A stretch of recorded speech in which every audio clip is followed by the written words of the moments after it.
اللہ اللہ اللہ اللہ اللہ۔ بسم اللہ الرحمن الرحیم۔ تمام دیکھنے والوں اور سننے والوں کو السلام علیکم ورحمۃ اللہ وبرکاتہ۔ میں ہوں قاری محمد فاروق عطاری اور آپ دیکھ رہے ہیں میرا یوٹیوب چینل۔ آج کے اس ویڈیو میں بھی انشاءاللہ تبارک و تعالی ہم چھوٹی سی دعا لے کر آپ کی خدمت میں حاضر ہوئے ہیں۔ پیارے محبوب صلی اللہ علیہ وسلم نے مختلف موقعوں پر ہمیں جو دعائیں سکھائی ہیں اور ہمیں جو طریقہ کار زندگی گزارنے کا عطا فرمایا ہے وہ انشاءاللہ بیان کیا جائے گا۔ جیسا کہ آپ نے ہماری پہلی دو ویڈیو کے اندر دیکھا کہ ہم نے گھر سے نکلنے کی دعا آپ کو یاد کرائی اور سفر پر جانے کی دعا کے بارے میں بتایا، تو آج کی اس ویڈیو میں بیت الخلاء میں جانے کا طریقہ اور بیت الخلاء میں داخل ہونے سے پہلے جو دعا پڑھی جاتی ہے وہ یاد کروائی جائے گی۔ تو سب سے پہلے یہ بات یاد رکھیے، اس بات کی طرف ہر مسلمان کی توجہ ہونی چاہیے کہ آپ جب استنجا خانے میں بیٹھیں گے تو آپ کا چہرہ اور آپ کی پیٹھ قبلہ شریف کی طرف نہیں ہونی چاہیے۔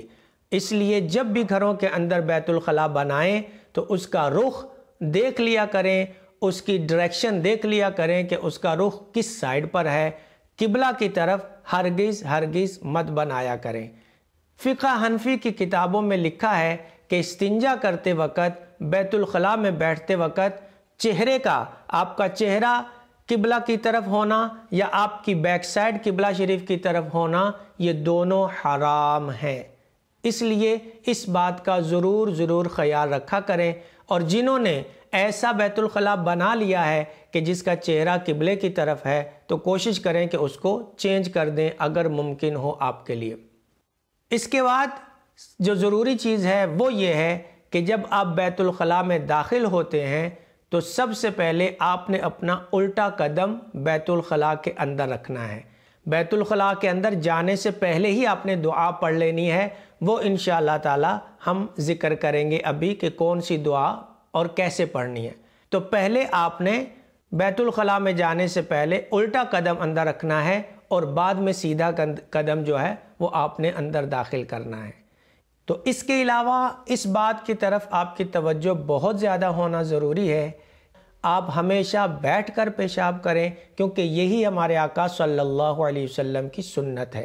حضرت عائشہ صدیقہ رضی اللہ تعالیٰ عنہ فرماتی ہیں کہ اگر کوئی یہ کہے کہ نبی اکرم صلی اللہ علیہ وسلم کھڑے ہو کر پیشاب کیا کرتے تھے تو سمجھ لو کہ وہ جھوٹا ہے، وہ سچ نہیں بول رہا، کیونکہ ہمارے آقا صلی اللہ علیہ وسلم ہمیشہ بیٹھ کر ہی پیشاب کیا کرتے تھے۔ تو اس بات کا بھی خاص خیال رکھنا چاہیے کہ ہمیشہ بیٹھ کر ہی پیشاب کیا جائے۔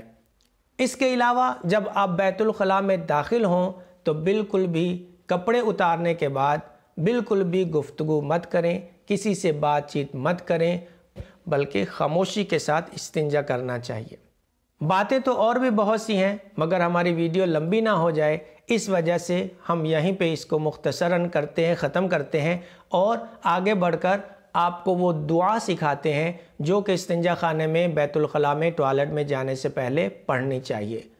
دعا سننے سے پہلے میں گزارش کروں گا، اگر میرا چینل ابھی تک آپ نے سبسکرائب نہیں کیا ہے تو ضرور میرے چینل کو سبسکرائب کیجئے، بیل آئیکن کے بٹن کو دبا دیجئے اور اس ویڈیو کو زیادہ سے زیادہ شیئر کر دیجئے تاکہ یہ پیغام سب تک پہنچ سکے۔ تو دعا کچھ یوں ہے کہ بیت الخلاء میں جب آپ جانے کا ارادہ کریں تو باہر ہی، بیت الخلاء سے باہر ہی آپ یہ دعا پڑھ لیجئے۔ آپ اس طرح پڑھیں گے: بسم اللہ اللہم انی اعوذ بک من الخبث والخبائث، اللہم انی اعوذ بک من الخبث والخبائث۔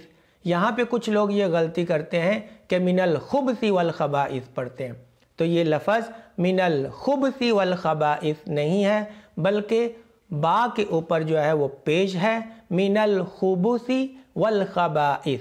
تو آپ اس کو بار بار سنیے، انشاءاللہ آپ کو یاد ہو جائے گی۔ اللہم انی اعوذ بک من الخبث والخبائث۔ مجھے امید ہے کہ آج کی یہ ویڈیو آپ کو پسند آئے گی۔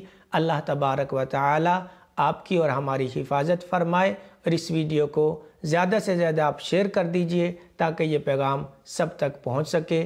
السلام علیکم ورحمۃ اللہ وبرکاتہ۔